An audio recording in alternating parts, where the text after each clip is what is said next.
এসআইআরে লিখে রাখুন, যতই আইপ্যাক প্যাক প্যাক করো না কেন, বাবার সঙ্গে মায়ের সঙ্গে, বাবাকে শ্বশুর, শ্বশুরকে বাবা, আর জামাইকে ছেলে, ছেলেকে জামাইকে, ছেলেকে জামাই বানাও না কেন, 1 কোটি নাম উড়ে যাবে যাবে যাবে যাবে যাবে। কোন মৃত নাম থাকবে না, ফেক ভোটার থাকবে না, ডবল ট্রিপল এন্ট্রি থাকবে না। বাংলাদেশ থেকে যে হিন্দু এসেছে তারা অনুপ্রবেশকারী নয়, তারা শরণার্থী, তারা থাকবে। বাংলাদেশের মুসলমান আর রোহিঙ্গারা পালাবে। কার্বলিক অ্যাসিড ঢেলেছে ইলেকশন কমিশন গড়তে, পিল পিল করে পালাচ্ছে। আমি বলি এদের জেলে দেওয়ার দরকার নেই, ভাগ, পালা, তাড়াতাড়ি পালা, নইলে নইলে আসামে যা হয়েছে, ইউপি গুজরাট যা করেছে, এখানেও বিজেপি সরকার এলে এই অবৈধ অনুপ্রবেশকারীদের রাখবে না। তাই তাড়াতাড়ি পালাও। অনেকে বলছেন ছেড়ে দিচ্ছেন কেন, আমি বলছি ঠিক করছে। এরা এতদিন আমাদের রেশন খেয়েছে, ফুড জেহাদ।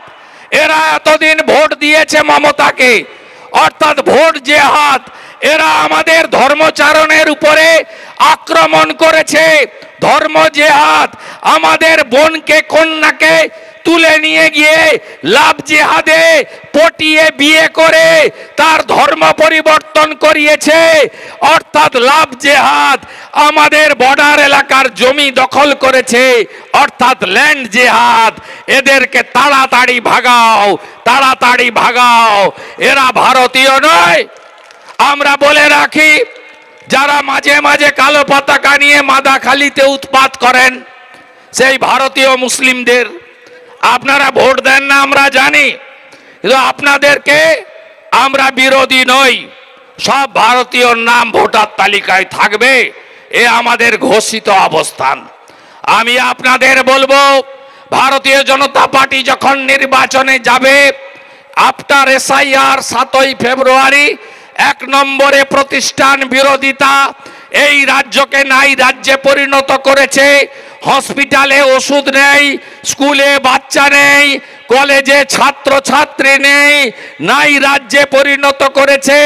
চাকরি নেই, পরিযায়ী শ্রমিক বাইরে পালাচ্ছে। 8200 বিদ্যালয় গত 1 বছরে বন্ধ হয়েছে। 6888 শিল্প তাড়িয়েছে মমতা ব্যানার্জি। এই রাজ্যের সবাই জেনে গেছে, মমতা ব্যানার্জি থাকলে চাকরি হবে না, চাকরি হবে না, চাকরি হবে না। তাই প্রতিষ্ঠান বিরোধিতার ধাওয়াকে, আমরা তো উপকূলের লোক, সমুদ্রের পাশে থাকি, আমফান দেখেছি, ফণী দেখেছি, আইলা দেখেছি, ঘূর্ণিঝড়ে পরিণত করুন। দ্বিতীয় হচ্ছে, বৃহত্তর সনাতনী ঐক্য গড়ে তুলুন। রাষ্ট্রবাদীদের সঙ্গে নিয়ে জাতপাতের নামে, ভাষার নামে বিভক্ত না হয়ে সবাই ঐক্যবদ্ধ হন। বাঁচার লড়াই। মমতা ব্যানার্জি বলেন ধর্ম যার যার, উৎসব সবার। বিরোধী দলনেতা বলেন ধর্ম যার যার, রক্ষা করার দায়িত্ব তার তার। আর কত দেখতে হবে? মা কালীকে প্রিজন ভ্যানে তুলেছে মমতার পুলিশ। কাকদ্বীপে ক্ষমা করবেন হ্যাঁ কি না জানতে চাই।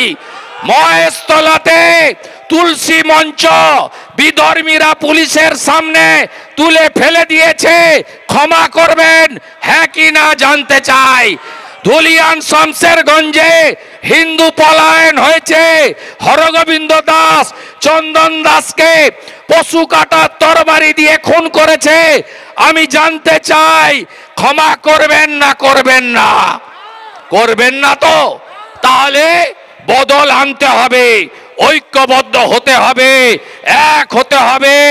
100টা সনাতনী ভোট দিলে 99টা ভোট পদ্ম ফুলে ফেলতে হবে, যাতে কাকদ্বীপের ওই এসপি কোটেশ্বর রাওকে জেলে পুরতে পারি।